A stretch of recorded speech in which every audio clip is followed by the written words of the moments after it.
I have the other ones available in there. But... What? So, Luke, what are you drinking today?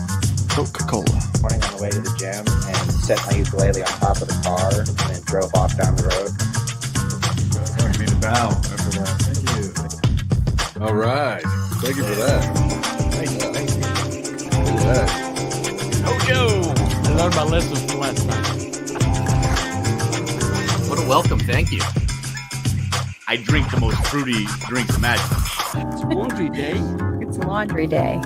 So you always wear hats with laundry day? I'm going to give you a favor, James. I just say, later. So how did you two meet? Well, there's these places in San Francisco. I think they're called bathhouses. It's like one of those things where everyone wants to focus on like the big events that happen, but day to day, what we're doing is we're on like some of our drawstrings, smoking weed, making comics. It's chill. It's so much fun, and like Yes. Man, I'm not a YouTuber. I do this because I want to sell comic books.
Woohoo! Yes, guys. Woohoo! It is Sunday. It is Sunday. This means another episode of A Drink With Brink, where I talk with other indie creators about their hopes and their dreams and their lives, but also their books and their campaigns. Because, frankly, I'm kind of done with mainstream. Mainstream sucks, is boring, and indie is where the passion is, guys. I hope you're all having a fantastic weekend and a good Sunday. My Sunday is good. I've been working a little bit, done a little bit writing, and I uploaded just a few minutes back. I uploaded a progress page, a page in progress for Perfect 10 Book 5. We are working on it right now, and the inker Thiago Gomez is working his magic on the pencil art done by POWERTRIP, and I posted a little video, a little sneaky peeky, so you can see the process. These are professionals, man. I'm so lucky that I get to work with all these amazing, talented, skilled people. And thank you all for making this happen, guys. Because without you guys, without the backers, without the supporters, we can't do anything. So yesterday we closed out the campaign for Fund that was on Fund, my comic, for the limited exclusive cover. That is closed now, but you can still get the books on Indiegogo, and the link to that is in the description of this video. Go check it out, guys. And I saw that in the chat was Gorilla Mar. Gorilla Mar, welcome, sir. What's up, guys? How are you doing today, Gorilla Mar? And then we have Dan, who is waiting in the green room at the moment. Dan Core Stevens, his nickname is Core. Wow, that's awesome. And here is the link for today's campaign. It's pinned in the chat, so go check it out. Maybe you like it, and if you like it, let us know. Maybe share it out, you know, talk about it. Wait, let me get ready. So I'm ready to introduce the guest. It's time for the guest, so let's do this, guys. Let's have a conversation with the guest of the hour. So, ladies and gentlemen, may I have a very warm welcome for Mr. Dan Stevens.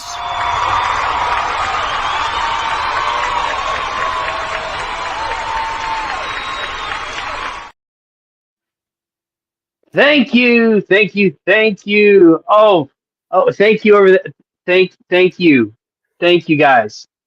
Yeah, excited people. Yeah, welcome, Dan.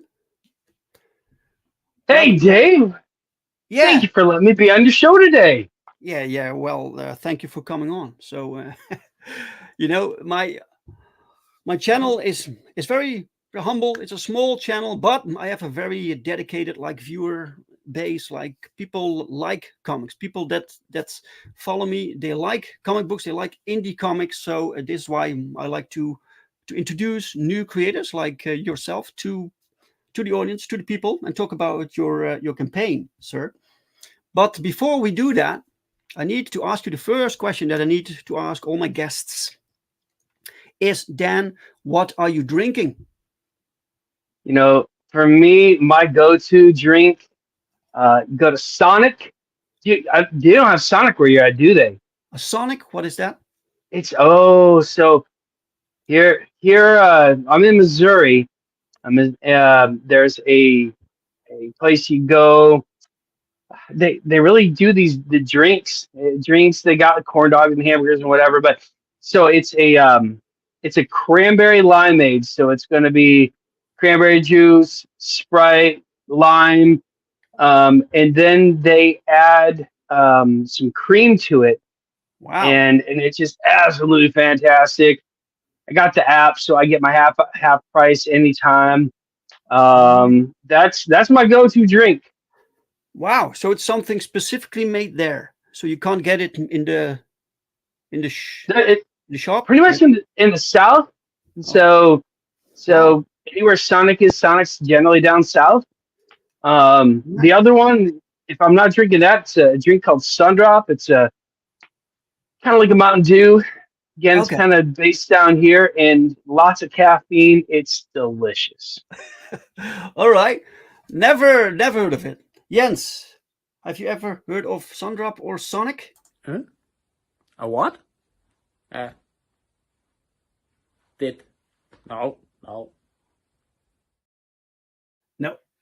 Jens doesn't know it. Right. All right. He's missing out. Yeah, missing out. I'm curious also. Timothy Olsen is in the chat. Welcome, Timothy. How are you today? And he says it's a really good fast food place. Oh, he knows it. Oh yeah. Yeah, you can't go for a better chili like Frito pie. You know Frito pie? No. So Fritos is like corn chips, and they top it with chili and cheese, and it's kind of like fair food, you know. And wow, it's so good. Holy shit, sounds good. Darkside Comics, welcome, sir. Guys, Darkside is Comics has a YouTube channel. Go subscribe if you like daily comic book reviews. Cool stuff. Welcome, guys. Welcome. All right, Dan. So to start off, how are you today? Man, I'm rocking today. Today's my day off, and so cool.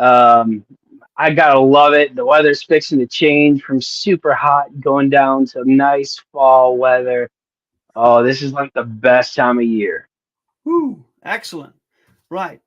So you like comic books? This is a comic book campaign we're talking about today, right? Comic books? I thought we were. Yeah. So, man, I'll tell you, ever since I was a little kid, you know, going to go grab my comic book from the store every Tuesday, you know, and my favorite is like even before he was cool, is Spider-Man. I mean, who doesn't relate with Peter Parker? Mm-hmm. And so, like, I got my first on the Amazing Fantasy, you know, and just read through that, and I'm like, man, I like this guy. So whether it was Spectacular, Amazing, or Spider-Man, or Venom, or whatever, I just kept up with Spider-Man over the years, and it grew from there. I love all my Marvel and Image, Dark Horse. DC just never really took off with me. I just didn't care for it as much. Right. Starcross Comics. Welcome. Dan is an amazing creator. That's got to be Joe. He's the man. He seriously is. Mr. Spicer. In comic worlds, he's my dad. Oh yeah. Not my dad. He's my dad. He's my mentor. Joe has taken good care of this. Is your first book? Yes, it is. Right. Very first. All right. Timothy's more like a Wolverine guy or Cable. Okay. So Dan, how did you get to know the Spider-Man comics? Where was the first comic? Did you buy it? Did you find it somewhere? Did you get it? So in elementary schools here, they used to have this like book fair, and so you go in there and you got $5 and you can go buy a bunch of stuff.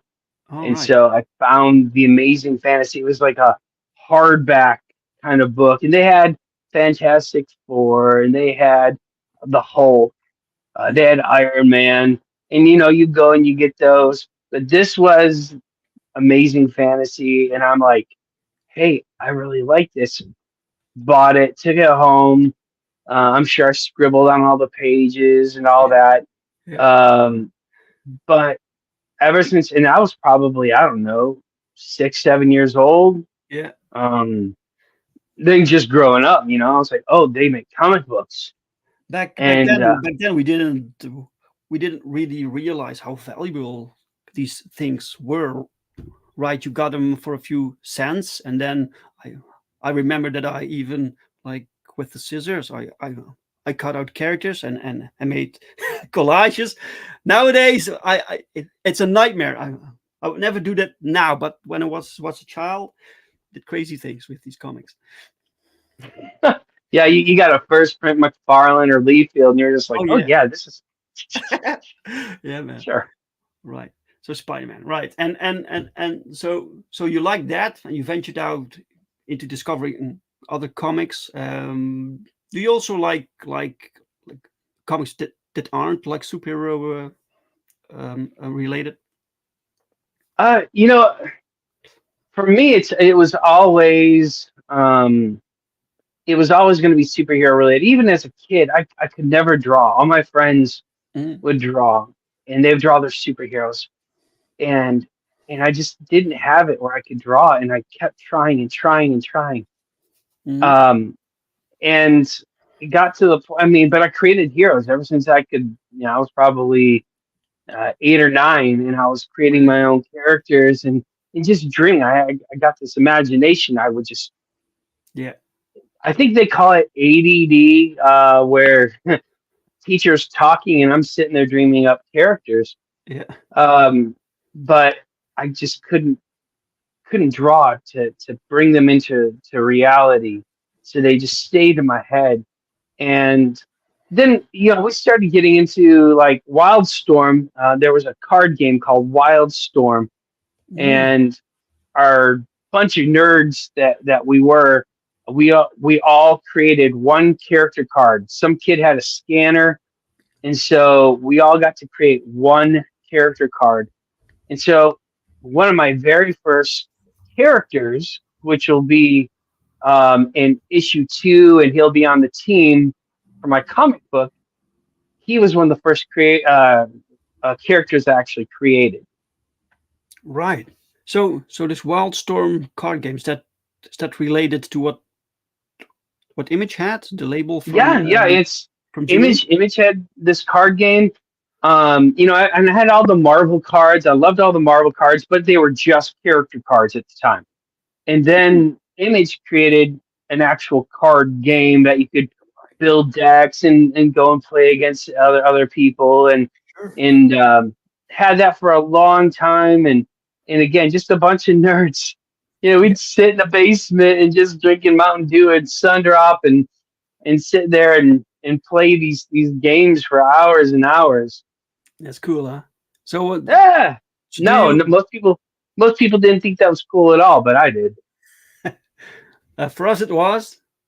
We had no friends, but the friends we had that were the cool ones, right? That we could play games and talk about comic books and So do you remember the first character you created? I do.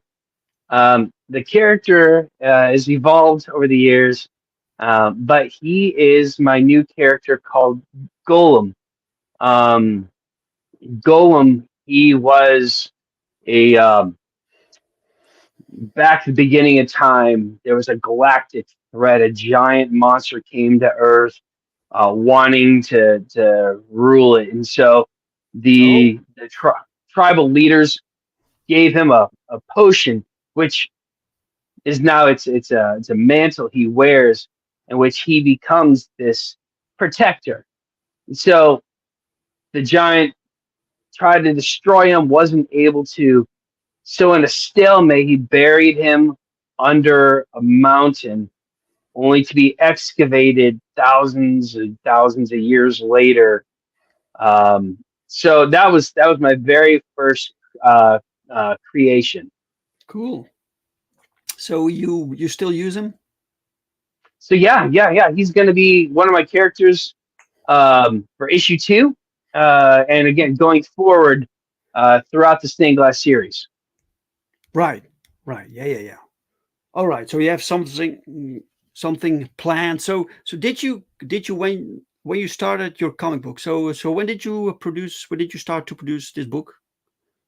So originally, this particular issue was part of a dream I had about, I don't know, probably 20 years ago now. I was in a fiction writing class in college, and everybody else in the class was doing like Anne of Green Gables, the Bridgerton type, just really boring to me type stories. And I'm like, I can do better than this. And this dream came to me of this protagonist.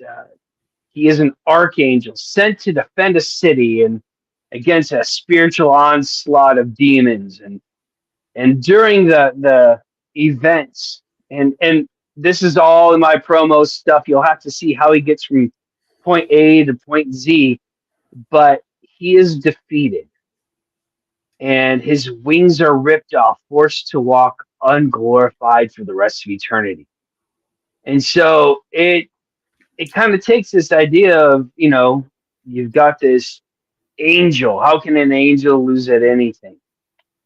Well, there's a reason for that. And again, it's pretty intense.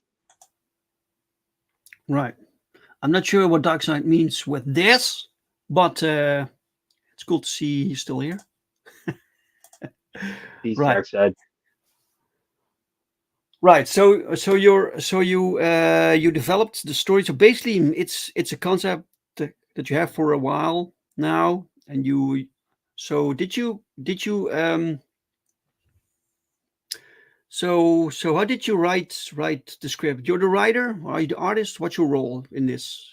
Right. So I'm the writer creator. Again, my drawing skills is terrible. I'm a little bit better in Stickman, but only slightly.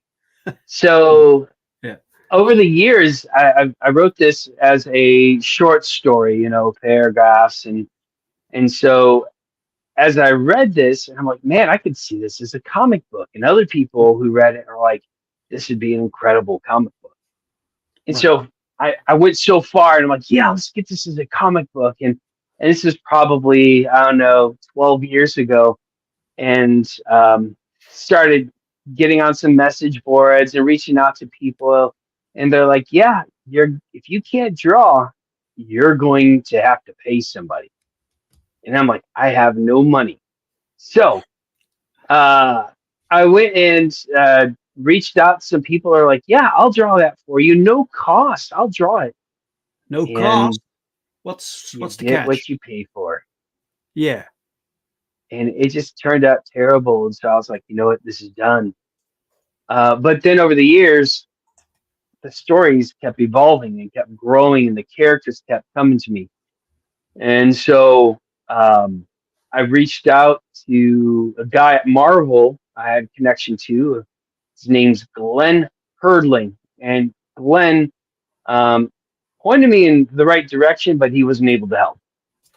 So I kind of got to a point that I couldn't get any further. So I stopped. Well, about 5 years ago, reached out to another guy with Comics 365, and I really should have his name memorized because he was a huge help. He went and pointed me in the right direction, gave me some tips, but the avenue that he had for me to go down just wasn't where the comic was going. So again, it stopped. Well, now I was doing my research, came across Star-Crossed Comics. Mm-hmm. Star-Crossed. That's Joe Spicer, who's there in the chat, and he got me connected with Luke Stone and his artist Patrick Gamma, who did several of my first pages for issues 1 and 2, and I was able to get things started. But when I first met Joe, I pitched my idea, and he said, Dan, I'm not going to lie, this is kind of terrible. And I'm like, no. But then we talked, and he's like, Dan, actually, I really like your stories. They're extremely thought out. This is just incredible detail. I want to see where this is going. And so Joe has really taken me from absolute novice, I don't know hardly anything, to I'm getting a comic book produced, and not to mention Joe, but everybody else in the Star-Crossed team, like there's Kerry King right there, and we got James Wynn and Kerry King. Welcome. Yeah, there he is. Cool. And a few others, Evan David. I can't think that fast, but there's about a dozen guys, and they're all pros. And like a couple of them, Nick and Ralph are police officers. Incredible guys that do their comics while out actually being superheroes. Just amazing guys. Wow, so you got a lot of help there. That's incredible great. help. But Joe told you that he didn't really like the concept, or what didn't he like? Not at first, no. Right. Joe, he just didn't much care. He's like, I don't get it. I don't see.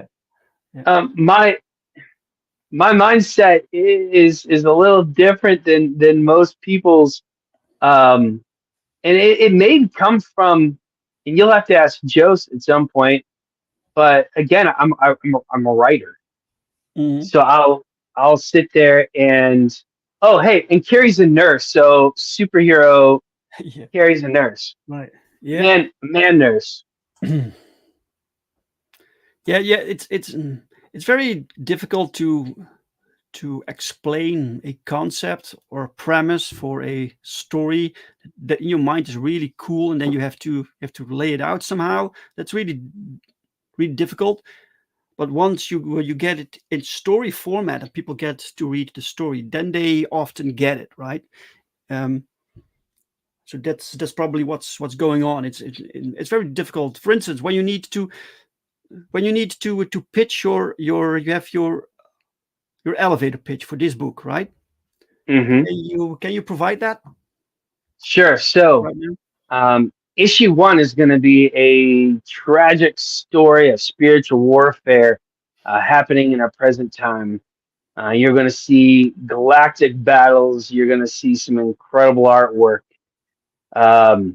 That's my issue 1. And issue 1 is more of an issue 0. Without issue 1, the rest of the series won't happen. But you're only introduced to really one character, one protagonist. Right. You'll also meet an antagonist. Morning Star is our big villain, but starting in issue 2, it's almost starts over. You're getting introduced to a whole new team, and you're getting introduced to a whole new direction that it goes. But without issue 1, you are not going to see it. And if I could, just for the rest of the series, it follows Team COIS, the Coalition of International Spiritual Talent. And this team is led by a technocrat. He is like if you took Elon Musk and Bill Gates and Richard Branson, you rolled them all into one, gave them superpowers, and led a superhero team full of cryptids from around the world. It's an intense comic. There's a lot of infighting in the group. They have a lot of big battles all over the world. It's today's time frame, but as this book is going, some of the technologies and stuff that I'm seeing is stuff they're actually putting out there right now, and it's like I need to be able to stay ahead of the game. Because there's some crazy technology that's coming out. But yeah, again, if you take the superpowered Elon Musk and put him over an X-Force type team and watch their battles just all over the world and other places. So incredible. I'm excited. I'm excited just to see it actually fleshed out, in print. Sure. Right. Okay. So what I got, it's a superhero team with cryptids, and there's an angel and some sort of superpowered Elon Musk. Right. Shall we watch the trailer? Yeah, let's do this. All right. There we go.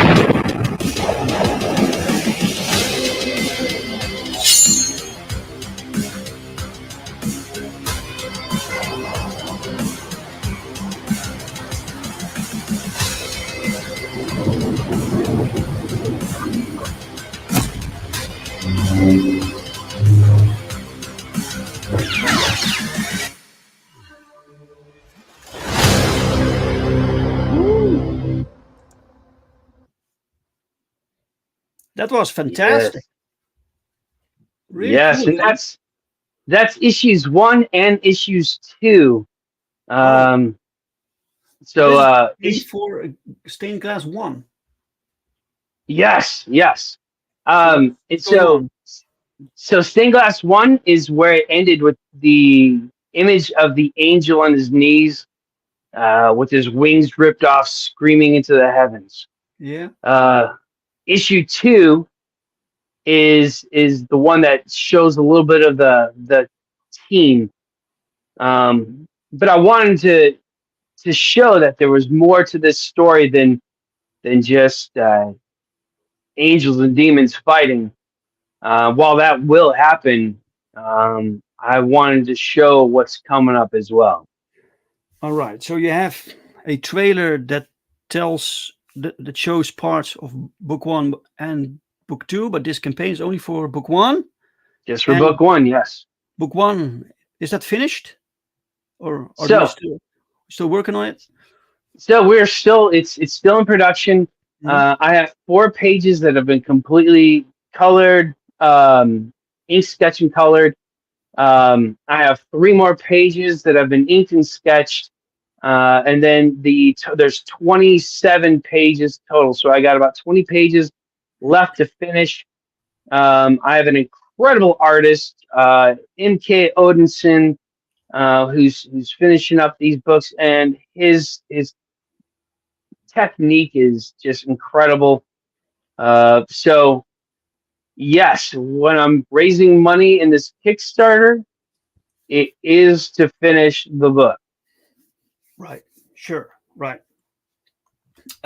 So this means when you have this is a all or nothing campaign. So if you don't make it, then you can't finish the book.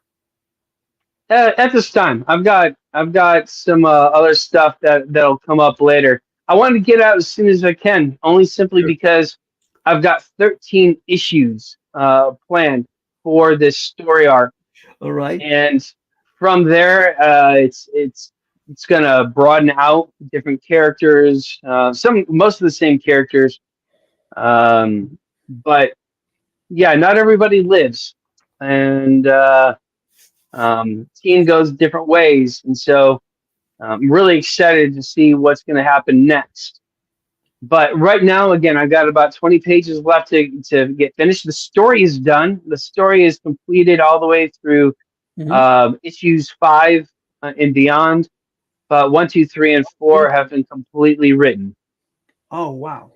Okay, so guys, the link to this campaign is pinned in the chat. It's also in the description of this video. Go check it out. And if you back during the stream, let us know so we can have a little celebration. You have 17 backers right now, 23 days to go. You have a $3,000 goal. So you still have some work to do. But so this quality here, this looks nice. This is a well-designed cover. Is this the same artist as the That is actually Federico. Federico Stock, he's awesome. He did that, and then when you open the comic, there's the Unbroken, which is also one of the if you want to get the variant, there's going to be a total of 4 variant covers. One is called the Virgin cover. That Virgin cover is going to show the Unbroken on the front page. So that is, and I'm pulling that up right now. Is that a character called Unbroken? No, it's going to be the actual page. So that's a stained glass. Every one of my comics is going to start with a stained glass. Yeah. So that one is called the Virgin cover, the one that's unbroken. And again, when you first watched that video, you saw a picture of Adam and Eve, and there was a like a serpent in the shape of a question mark behind them. I get it. Yeah. This is a nice logo also. Stained glass. And again, that's Joe. Joe helped me with creating that title. The name is something I came up with. But as far as how it looks, Joe's got an eye for this kind of stuff. Something that's going to pop, something that's colorful. Right. What does it refer to story-wise? Stained glass. What does it mean? So the actual protagonist is a kid named Josh. I say kid. He's 18. The way his powers work is Federico Siok did the cover colors. Yep. Right. Federico, he is incredible. I love me some Federico. Federico's good. He does some work for me also. Great. Sorry. Oh, I'm so sorry. Joe's corrected me. That was JC Fabul. The colors of Federico. Yes. Right. Thanks, Joe. But the meaning of stained glass, sorry, man. So the main character is a young man named Josh. He sees what's about to happen, but he doesn't see it perfectly. It's kind of like looking through a stained glass, and he just kind of takes what he sees and acts on it. So he has no power of his own. But if in that vision, if he sees, you know, a bird that has its wings clipped, he has to kind of figure out what that is. Or if he sees a river that he has to run across, he just does it. And so the whole idea of stained glass is really comes from the main character's ability. How he's going to enact what he sees is the challenge. Right. Right. Okay. Yeah. This page is pretty interesting. I really love these colors. Federico kicked ass here. I love the that's the motion. That coloring. That coloring is actually Patrick Gamma. Oh, that's Luke Stone's artwork, and Patrick Gamma colored that. JC and Fabul and Federico did the cover work in the first page to match it. Luke and Patrick did some of my interior. But yeah, the other part of the stained glass is when you look at a stained glass, you see color, you see light. There's a lot of contrast.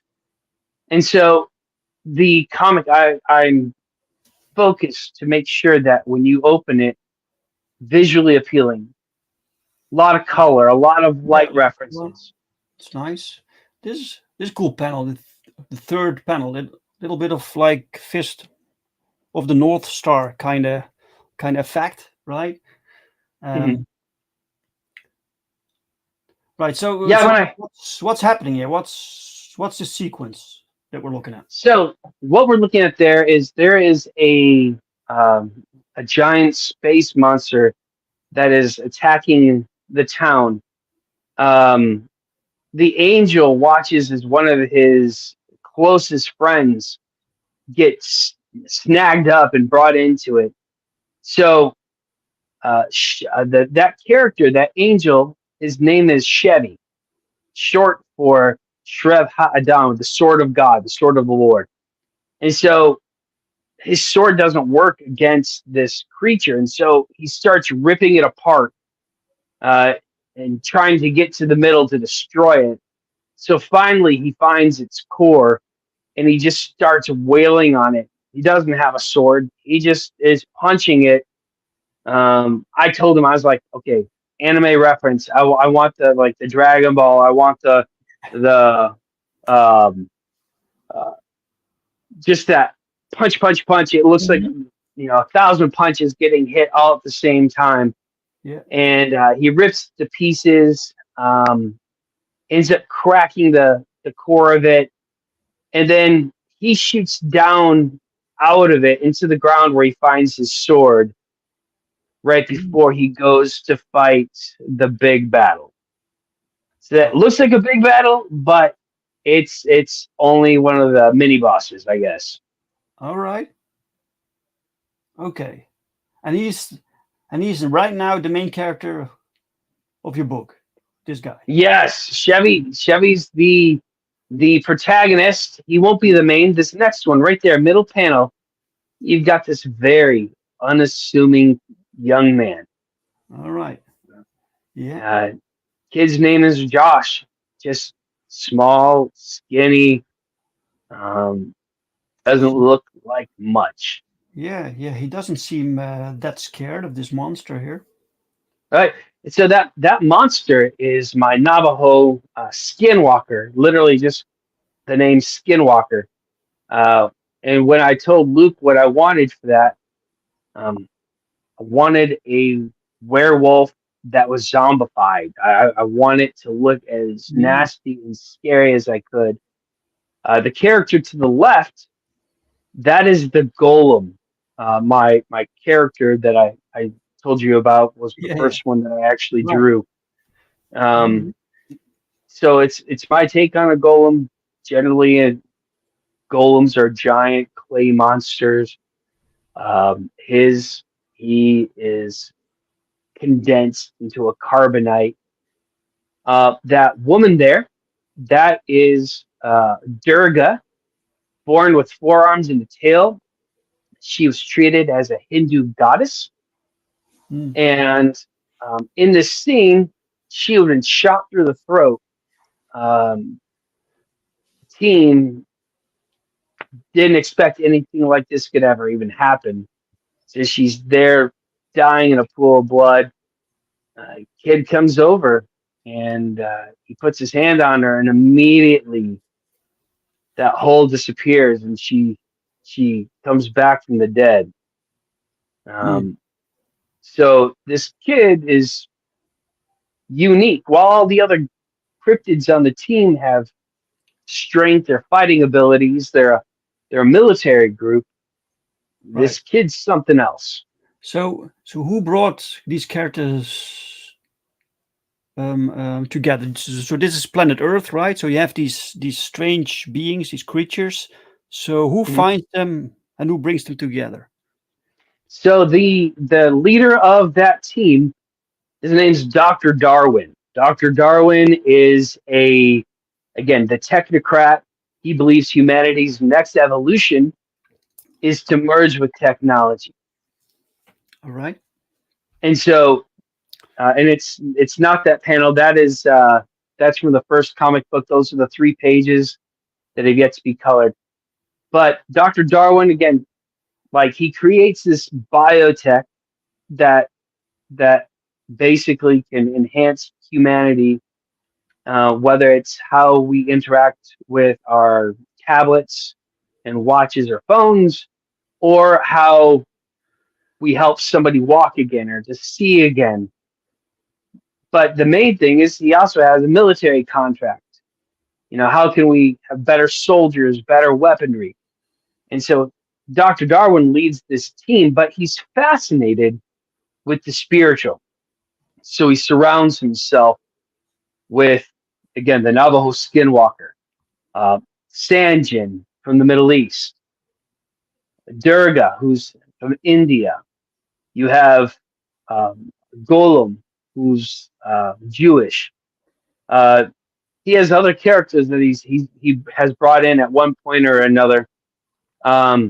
But then he finds this American kid, and he represents the Christian on the team. And so you have different religions, different people, all of them very zealous for what they believe, and all put into one place. Right. Okay, that's nice. So this is what you meant with the Virgin cover, and we have another variant, chrome version. Yep, that chrome version is going to be a holofoil of the original.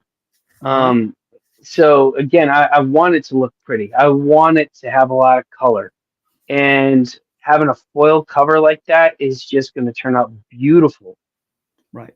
And that next cover, chibi cover, that's something Joe had made for me, and he sent it, and I'm like, why? What is a chibi? I don't understand this. And you're taking one of my main characters who's so serious, and you make him look like a crybaby. Like, what's going on here?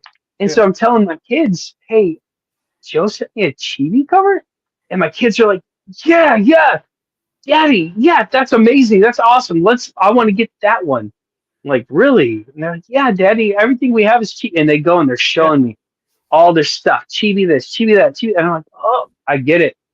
If you would have said, oh, it's like a Funko, okay, I get it. People love chibis, yeah, cool. People love chibis. So how many pages is your comic, by the way? So the issue 1 is going to be 27 pages, so it's going to be a little bit hefty, but for story's sake. Right. This is Gilbert Monsanto. He made something for you? Monsanto, he is my character artist.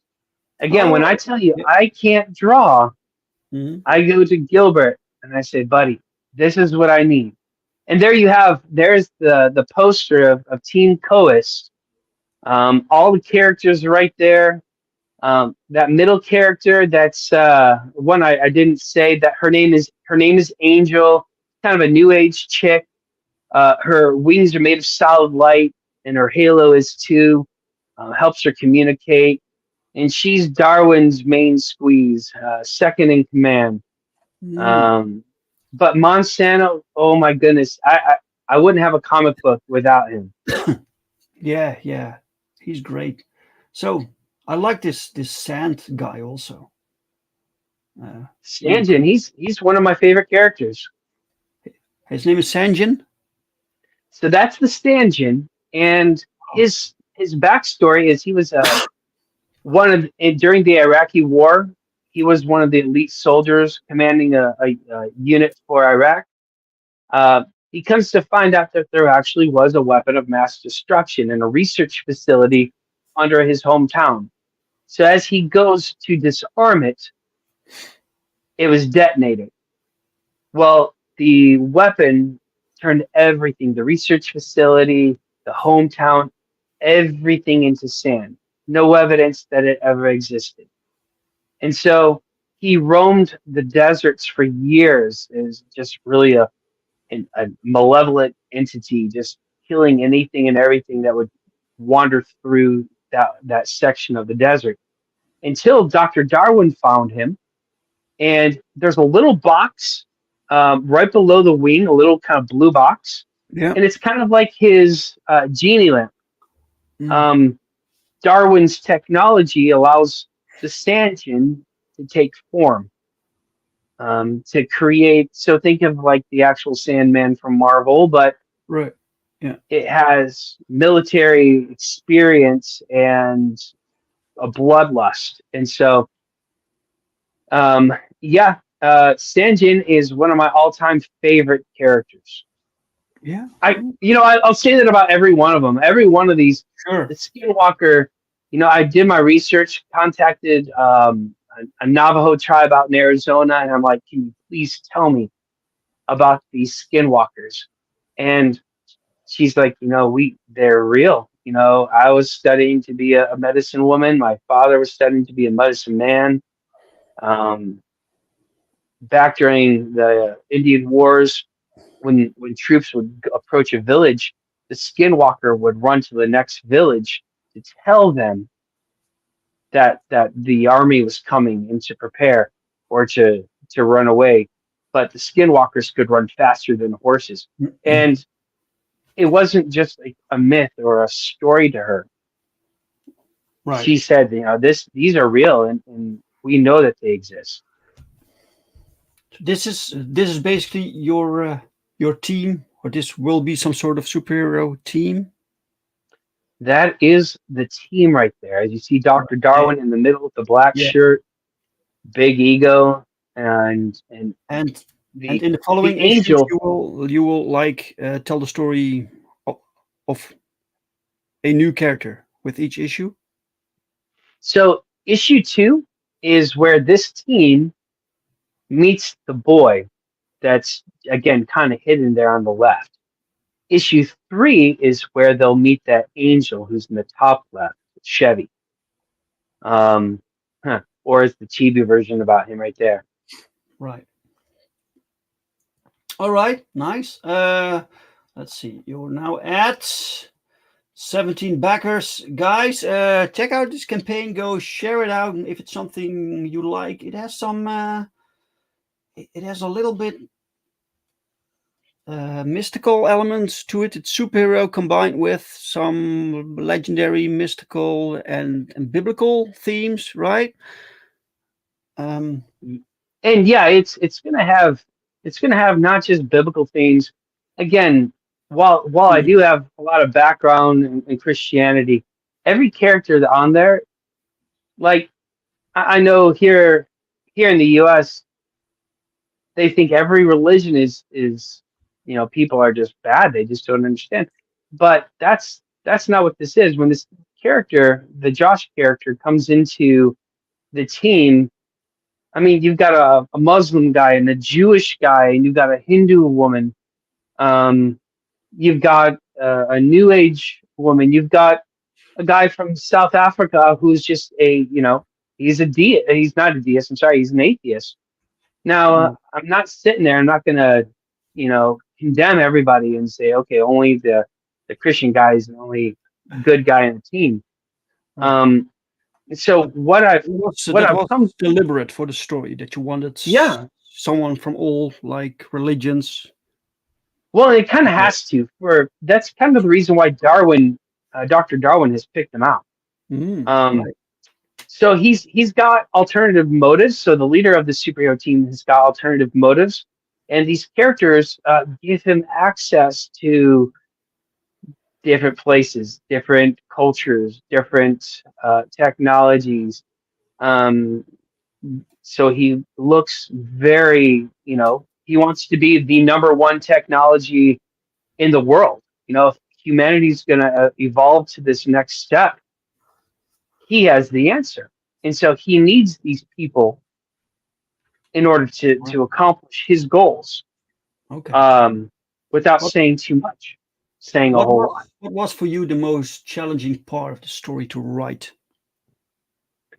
So for me, the first comic book, it flowed to me and I really enjoyed it.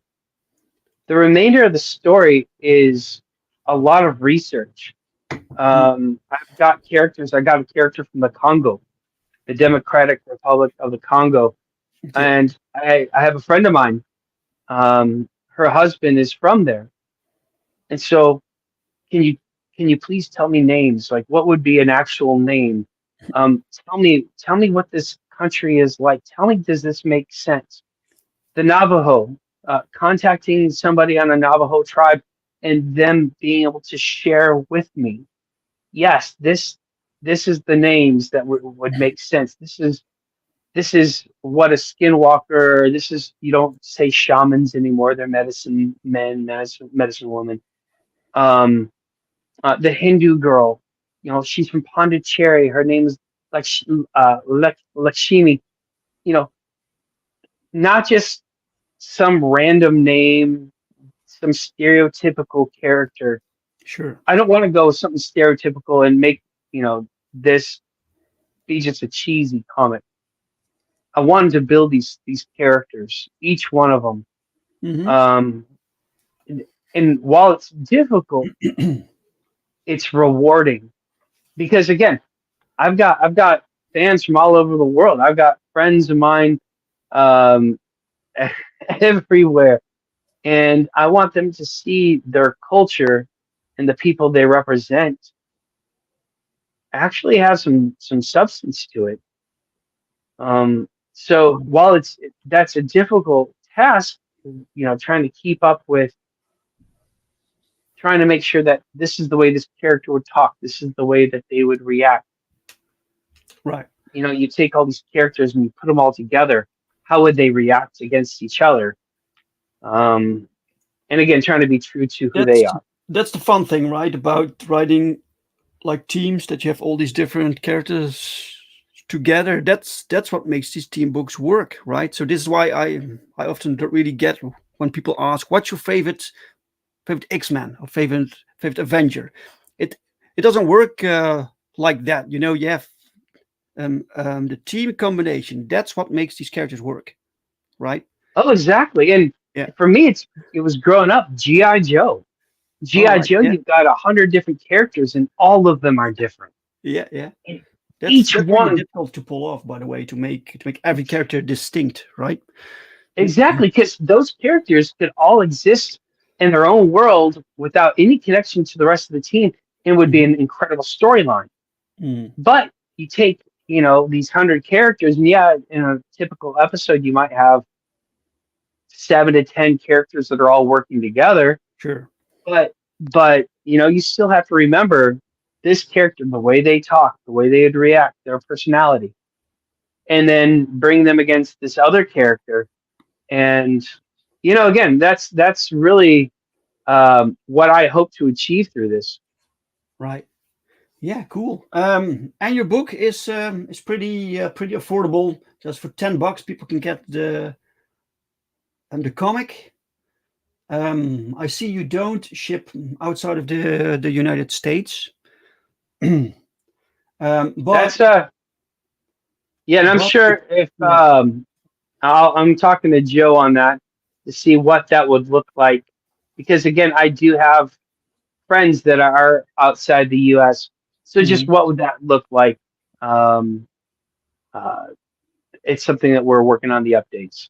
Yeah, it's crazy with the shipping costs, but people can still support you because you have your digital tier, which is great. Digital's only $5. Yeah, exactly. That's good. So people can support you, right? Every bit helps, and I think that every campaign should have a digital option. Yeah, and my favorite option on there is for $100 you can be drawn into the comic. Oh, really? And Um, yeah, who doesn't want to be immortalized in a comic book? drawing you in. Get yourself or your original character drawn into the Yeah, next and that's in class. Cool. that's one more down. Yeah, there we go. Drawing you in $100. Not only does that give you a physical and digital copy, but it's also going to get you drawn in. And again, the you see the artwork, you see the way um, this looks. Again, you're going to be put in there, and on the bottom of the panel, it's going to give you your name. You are the contributor Hmm. for this Kickstarter. So again, it's not going to be obscure. Right. I want to make sure that One panel, you're basically, right? you're good. It depends. The character may have a line. It may be a No? few panels, depending No? on the scene that they're in. So again, I've got a few people um, who have already put in for that. But Cool. yeah, again, who doesn't want to be in a comic book? Yeah, that's great. If you can work it in, I did that once with one of my comics. People could like have a cameo within the book, right? And it was really difficult to make it work. So I'm not going to do that anymore. But for the time being, it was good, you know. But can be challenging. It can be challenging because you don't really want to disrupt the story either, right? So it has to fit somewhere, uh, which is the Right, difficult right. part. And there's several places in my comic where I've been able. It's not going to be an issue. So I'm really excited. Cool, cool, man. All right, stained glass, guys. It's on Kickstarter. Go check it out. The link is pinned in the chat. It's also in the description of this video. Share it. Just share it out. Talk about it on social media. Let's help get this funded, guys. Fantastic. Stop sharing. Right. Excellent. Thank you, Dan, for being here and for showing us your campaign. You have some other shows planned to go on? Yeah, I've got a show tonight with JD Calderon at 6:30 Oh, Central. yeah. Mhm. I'm really excited to get to check that one out. That one's going to be fun. Of course, this is my favorite show, right? This Genuine one, Comics, of right? course, This one of here. course. Yeah. I mean, this is where it's at. This is where we need to be. Well, thank you. Thank you for the kind words, and thank you for being here. Nice to meet you, and good luck with your campaign, man. Guys, before we close off, I have something else to show you guys because I have something going on also because people can still back Perfect 10 Book 5 and POWERTRIP Book 2. It's a double feature campaign. So 2 new books, 1 campaign to make it easier for all of you and for me also. So I can print everything at the same time. So POWERTRIP is technically done and Perfect 10 Book 5 we are still working on. And you can get on board. We have 2 awesome covers. We have this cover A by Pau Rodrigues. Look at this, guys. And we have cover B also by Pau Rodrigues. So if you like superhero stuff, colorful superhero, action, adventure, this is about a artificial assassin who wakes up in this superhero universe and she has no memory and she has to figure out what her role is in this war that's going on between two superpowered factions. It's really cool. It's non-stop action. So you can get issue 5 alongside with previous issues. If you missed anything, we have a catch up tier. Here you see something in the works. So this is by POWERTRIP, and Thiago Gomez is inking the book, and then Daniel Rodriguez will be coloring it. And this is the second book, POWERTRIP, with 3 shorter stories by different creative teams. We have Shadow Lion, which is a Brazilian street level superhero who takes on the Brazilian underworld. And then we have The Flying Dutchman, which is written by myself, drawn by POWERTRIP. He's basically the Dutch Superman, right?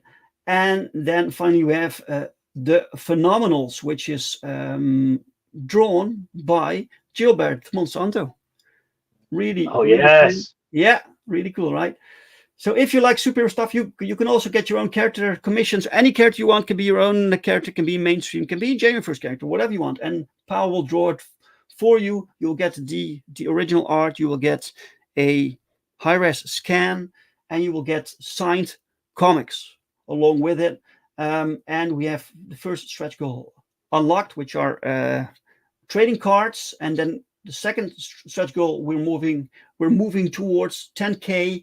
Everyone gets a triple print collection drawn by POWERTRIP and colored by Daniel Rodriguez. So get on that, guys. The link is in the description of this video. All right, stop sharing. Again, Dan, thank you so much.